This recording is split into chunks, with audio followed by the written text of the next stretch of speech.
ነጻነት ወርቅነህ እምሩ ከ1974 እስከ 2018 ማስታወሻ ሐምሌ ወር ላይ 2017 ነጻነት ለተወዳጅ ሚዲያ ደወለ።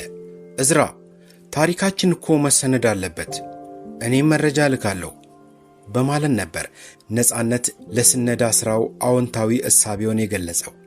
እኛም መረጃ ማሰባሰብ ጀምረን ነበር። ነፂ ግን ደርሶኛል አይዋለው እዝራችን ነበር የስንበት መልእክቱ። ይህን ያሰፈረው የተወዳጅ ሚዲያና ኮሙኒኬሽን ዋና አዘጋጅና ባለቤት የሆነው እዝራ እጅጉ ነበር። ጥር 8 ቀን 2018 ዓመተ ምህረት የሰማነው ክፉ ዜና ግን ለመስማት ይከብዳል። ነፂ ነፍስ በሰላም ትረፍ፣ እንደወደድከው ታሪክን ሰንደናል ይላል ተወዳጅ ሚዲያና ኮሙኒኬሽን።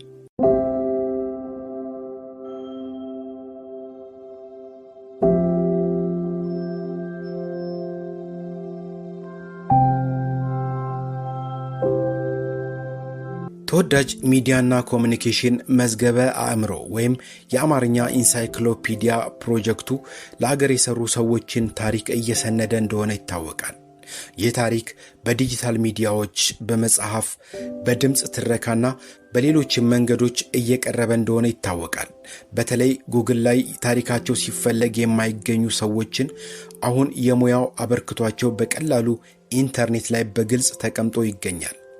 ባለፉት 4 ዓመት ከ5 ወር ጊዜ ውስጥ የ423 ሰዎችን የህይወትና የሥራ ታሪክ ለመሰነድ የቻለ ሲሆን 600 ገጽ ባላቸው 2 የተለያዩ መጽሐፎች ላይም ታሪኮቹ ዘመን ተሻጋሪ ሆነው እንዲቀመጡ አድርጓል። ተወዳጅ ሚዲያና ኮሙኒኬሽን ከነዚህ ውስጥ የሚዲያ ሰዎችና የቲያትር ባለሙያዎች ይገኙበታል። አጠቃላይ 74 ከፍተኛ የሚዲያ አመራሮች፣ ከ50 በላይ የፊልምና የቲያትር ባለሙያዎች፣ ሚኒስትሮች፣ ሚኒስትር ዴኤታዎች፣ የግል ሚዲያ መስራቾች፣ ዋና አዘጋጆችና መካከለኛ አመራሮች ተካተዋል። 35 ያሉ በዋና ሥራ አስፈጻሚ ደረጃ ያሉ ሲሆን የሁሉም ታሪክ በተሟላ ደረጃ ለመሰነድ ተችሏል። የእነዚህን አመራሮችና የሚዲያ ሰዎች ታሪክ ሰንዶ ለአንባቢ ተደራሽ ማድረግ ፈታኝ ቢሆንም አሳክቶታል ተወዳጅ ሚዲያና ኮሙኒኬሽን። በዚህ ተግባራችንም ተጠናክረን እንቀጥላለን ሲል ይገልጻል የተወዳጅ ሚዲያና ኮሙኒኬሽን ባለቤትና ዋና አዘጋጅ የሆነው እዝራ እጅጉ። በዚህ ጽሑፍ የሙያ ታሪክ የሚሰነድለት ጠንካራ ባለሙያው ነጻነት ወርቅነህ ነው። እዝራ እጅጉና ሳራ አህመድ ታሪኩን አጠናክረውታል።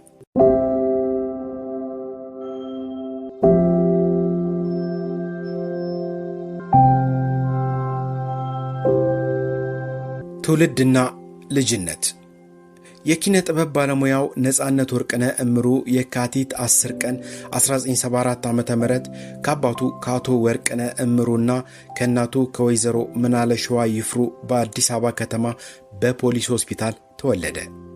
ለቤተሰቡ 4ኛ ልጅ ሲሆን 3 ወንድሞችና 1 እህት በነበረው ቤተሰብ ውስጥ በኡራኤል ሰፈር እንዳደገ ይነገራል። የመጀመሪያ ደረጃ ትምህርቱን በአስፋውሰን የመጀመሪያ ደረጃ ትምህርት ቤት የተማረ ሲሆን እስከ 7ኛ ክፍል ባለው የልጅነትና የትምህርት ቤት ቆይታው ለኪነ ጥበብ የተለየ ፍቅር አልነበረውም። የ8ኛ ክፍል ተማሪ ያለ የጉሊቷ እናቴ የሚል ቲያትር ላይ የሴት ገጸ ባህሪ ይዞ መተወኑ ይነገራል። የሁለተኛ ደረጃ ትምህርቱን ምስራቅ አጠቃላይ ሁለተኛ ደረጃ ትምህርት ቤት ተከታትሏል።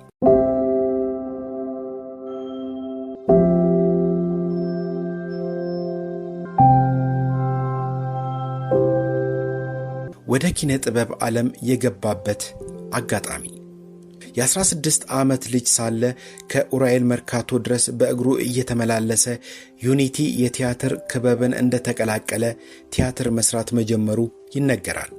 የዩኒቲ ክለብ መፍረስ ቀጣዩ የነጻነት መዳረሻ የሩሲያው የባህል ማዕከል ወይም ፑሽኪን አዳራሽ እንዲሆን አደረገ። በፑሽኪን ቆይታውም በግጥሞች በወጎች መሃል የሚተላለፉ የተመልካችን ቀልብ የሚይዙ የ30 ደቂቃ ድራማዎችን ሰርቷል። በፑሽኪን ቆይታው ፍሬሽማን የሚለውን ድርሰት በ40 ደቂቃ የሚያልቅ ድራማ አድርጎ ሰርቶት ነበረ። በኋላም ቲያትሩን አሻሽሎ ከአዳነች ወልደ ገብርኤል ጋር መስራቱ አይዘነጋም። ነጻነት በአንድ በኩል ፍሬሽማንን ፑሽኪን እያሳየ የመጨረሻ ኃጢአት የሚል በቀበሌ አዳራሽ ውስጥ የተሰራ ቲያትርም አሳይቷል።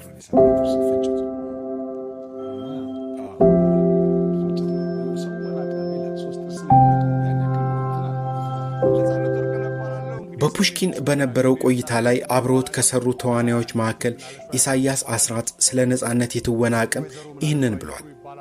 እኔ ስለ ነፂ መሰክራለሁ። የሚሰራውን ገና ሲወጥነው ያውቃል። ፑሽኪን ወይም የሩሲያ ባህል ማዕከል በነበርንበት ወቅት እኔም እርሱም ተውኔት እንጽፋለን፣ እናዘጋጃለን፣ እንተውናለን። ፉክክር ነበር በመካከላችን። ነፂ ግን ይለያል። አድምቶ መስራትና በዚያው መጠንከር ግቡን መምታት ያውቅበታል በማለት መስክሯል። ነዋሪነቱን በካናዳ ያደረገው ገዛኸኝ መኮንን ሲናገር ደግሞ ለመጀመሪያ ጊዜ በፑሽኪን ማዕከል መድረክ በግጥም መሃል በሚያቀርባቸው አጫጭር ተውኔቶች ላይ ነበር ኤክስትራኦርዲነሪ የሆነ ችሎታ እንዳለው ያስመሰከረው። እኔና ወዳጄ ሚሊዮን አየለ በጋራ ጽፈን ባዘጋጀነው ፌስታል የተሰኘች የ5 ደቂቃ ድራማ ላይ ካስት ስናደርገው ከሙናዬ መንበሩ ጋር እንዴት በልዩ ሁኔታ እንደተጫወተው አሁንም አይረሳኝም። ከዚያ በኋላ በጣም በርካታ ፊልሞች ላይ በመተወን አቅሙን አሳይቷል በማለት ምስክርነቱን ሰጥቷል።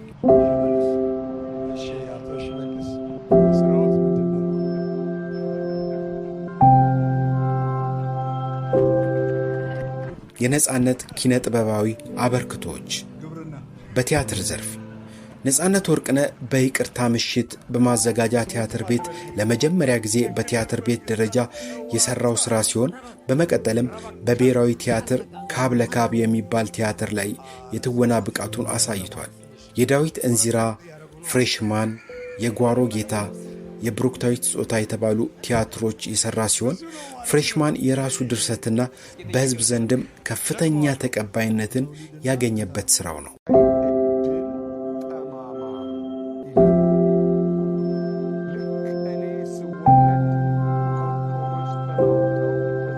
በቴሌቪዥን ድራማና በሬዲዮ ድራማ በኢትዮጵያ ቴሌቪዥን ሲተላለፍ በነበረው ስንቅ ፕሮግራም ላይ ባለቤትነቱ ያለልኝ መኳንንትና የጥላውን ዘውገ ፕሮግራም ላይ በድርሰት በአዘጋጅነት በዳይሬክተርነት እንዲሁም በተዋናይነት ሰርቷል።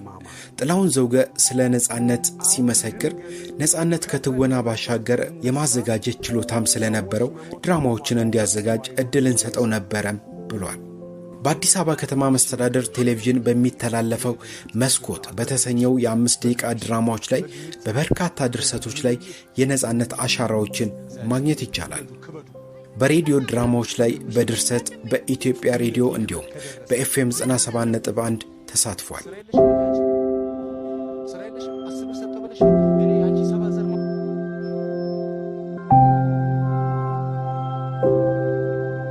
በፊልሙ ዓለም የመጀመሪያ ፊልሙ የማይደረስበት የሚለው ሲሆን ኪሳራ ላይ እንደጣለው ይነገራል። ከዛ በኋላ ኤፍቢአይ 1 2 3 ያንቹ ሌባ 1 2 ሚስተር ኤክስ ባለቀለም ህልሞች ስለማይዘነጋ ውለታ እድል 20 የተሰኙ ፊልሞችን የሰራ ሲሆን የኤፍቢአይ 1 2 3 ፊልም ደራሲ እሱ ራሱ ነው። በባለቀለም ህልሞች ላይም በዳይሬክቲንግ እንዲሁም በሚስተር ኤክስ ፊልም ላይ በድርሰት ተሳትፏል። በህዝብ ዘንድ በባለቀለም ህልሞች ባንቹ ሌባ እንዲሁም በኤፍቢአይ ፊልሞች የተለየ አድናቆትና ተወዳጅነትን ሊያገኝ ችሏል።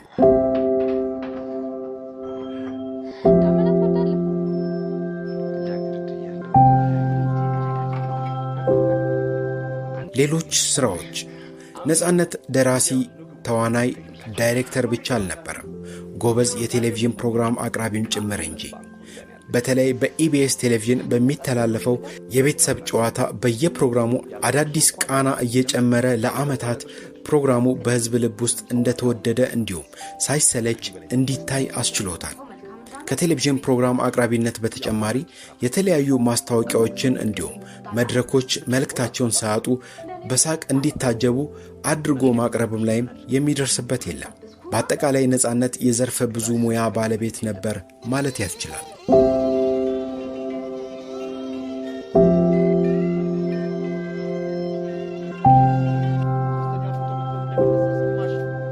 የነጻነት ወርቅነህ ልዩ ስብዕና።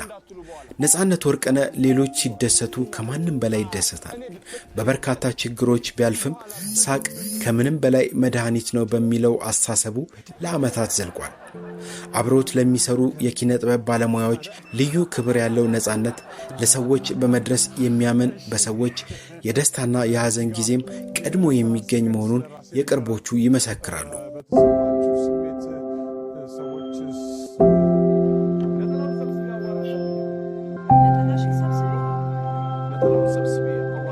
የነጻነት ወርቅነህ የትዳር ሕይወት።